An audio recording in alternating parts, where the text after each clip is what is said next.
नमस्कार बंधुरा आपनादेर सकलके स्वागत जानाई आमार चैनल नबान्नेर समाहारे। आज आबारो आपनादेर जोन्नो निये चले आसलाम एकटा दारुण रेसिपिर भिडियो। सकाले ब्रेकफास्टेर जोन्नो एई रेसिपिटा किन्तु एकदम पारफेक्ट एकटा रेसिपि। बाच्चादेर टिफिने जोदि एई रेसिपिटा आपनारा देन ताहले किन्तु बाच्चारा खूब मजा करे टिफिनटा शेष करे देबे। खूबই हेल्दी एकटा रेसिपि, जेहेतु बाड़ीते बानाচ্ছি, बाइरे थेके किने खाবার कोनो प्रश्नই उठছে না। आज के आमी बानाते चलेছি 1 কাপ आटा दिए एक दुर्दान्त स्वादेर रेसिपि। ताहले बेशी कथा ना बाड़िए चलुन आजकेर एई रेसिपिटा शुरू करा जाक। रेसिपिटा बानानोर जोन्नो प्रथमेई देखुन एखाने एक बड़ो पात्र निये निয়েছি, तार मধ্যে निये निलाम एरकम बाटिर 1 बाटी आटा। आमी एखाने आटा दिए करছি, आपनारा चाइले किन्तु मयदा दिएও करते पारेन किंबा आटा मयदा मिशिয়েও करते पारेन। एबार एर मধ্যে अल्प एकटु नुन दिए आमी एटाके मेखे निচ্ছি। এটা কিন্তু ডোটা একটু শক্ত হবে, পাতলা করবেন না তাহলে কিন্তু হবে না, একটু শক্ত মাখা হবে। সেই জন্য যতটা জল প্রয়োজন ঠিক ততটাই দেবেন, একসাথে বেশি পরিমাণে দিয়ে দেবেন না। আমার এখানে আর কিন্তু জল লাগছে না, আমার এইটুকুই জল লেগেছে। এবার ভালো করে একটা শক্ত ডো এরকম আমি তৈরি করে নিচ্ছি। আর আজকে আমি বানাতে চলেছি বাড়িতেই খুব সহজেই পাস্তার রেসিপি। বাড়িতেই তৈরি করব, তাই বাইরে থেকে কিনে খাবার কোনো প্রশ্নই উঠছে না, খুবই হেলদি ভাবে বানাচ্ছি।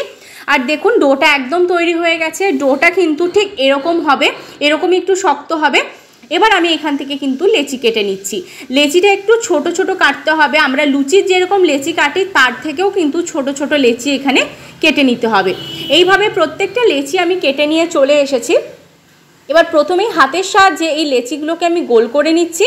লেচিগুলো গোল করে নেবার পর আমি একটু এইভাবে দেখুন চ্যাপটা করে দিচ্ছি। চ্যাপটা করে দেওয়ার পর আমরা যে গ্রেট করার জন্য গ্রেটারগুলো ব্যবহার করে থাকি সেরকম একটা গ্রেটার আমি এখানে নিয়ে নিয়েছি। এবার যে পাস্তার ওপরে যে শেপটা থাকে সেই শেপটা দেওয়ার জন্যই কিন্তু এখানে আমি গ্রেটারটা ব্যবহার করছি। এবার এই গ্রেটারের মধ্যে আমি তেল ভালো করে মাখিয়ে নিলাম, দিয়ে ভালো করে দেখুন এখানে যে আমি লেচিটা কেটে নিয়ে গোল করে নিয়েছিলাম সেই লেচিটা নিয়ে এইভাবে গ্রেটারের সাহায্যে কিন্তু ওপরে ভালোভাবে এইভাবে চিপে চিপে দিচ্ছি যাতে একটা সুন্দর শেপ চলে আসে। এবার এই সাইড থেকে কিন্তু এটাকে আমি ফোল্ড করে দেব। দেখুন ঠিক পাস্তার মতো করেই কিন্তু এগুলো তৈরি হয়ে যাচ্ছে, দেখতেও কতটা সুন্দর লাগছে।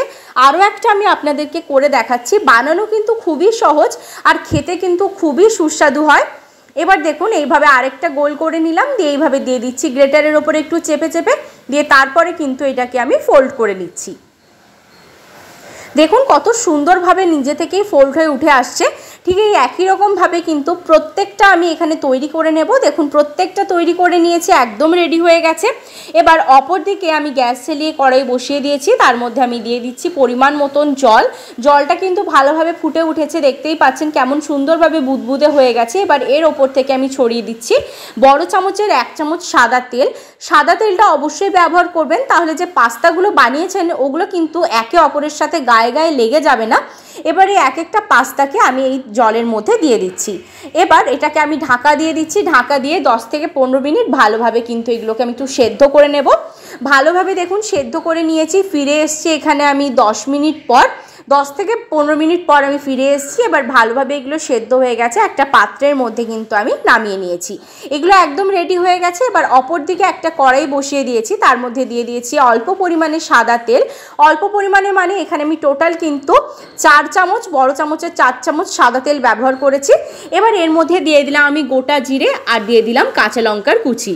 এখানে আপনাদের বলে রাখি, আপনারা যদি এখানে আমিষভাবে করতে চান আপনারা পেঁয়াজের ব্যবহার করতে পারেন, আর সেই সাথে যদি আপনারা চান যে একটু কিছু অন্যরকম ব্যবহার করবেন তাহলে এখানে কিন্তু ডিমের ভুজিয়াও এখানে একটু অ্যাড করতে পারেন। যেহেতু আমি সম্পূর্ণ নিরামিষভাবে করেছি সেই জন্য এই কোনোটাই আমি ব্যবহার করিনি।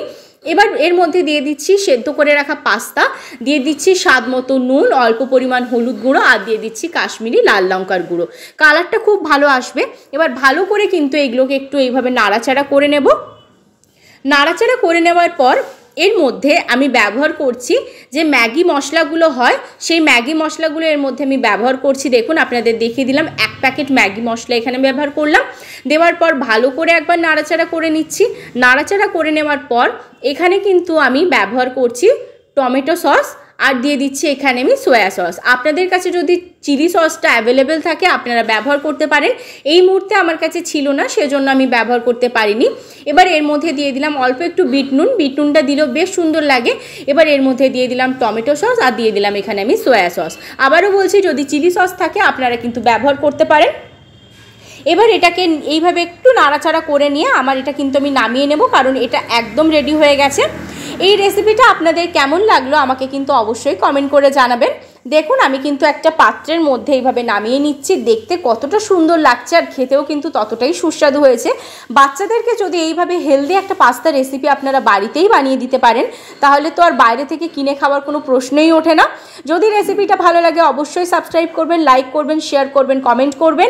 আর যদি ফেসবুক পেজ থেকে দেখে থাকেন অবশ্যই নবান্নের সমাহার পেজটাকে ফলো করে দেবেন। আর যদি ইউটিউবে আমার পরিবারের নতুন সদস্য হয়ে দেখছেন অবশ্যই সাবস্ক্রাইব করে দেবেন। আবার দেখা হবে নতুন একটা রেসিপির সাথে।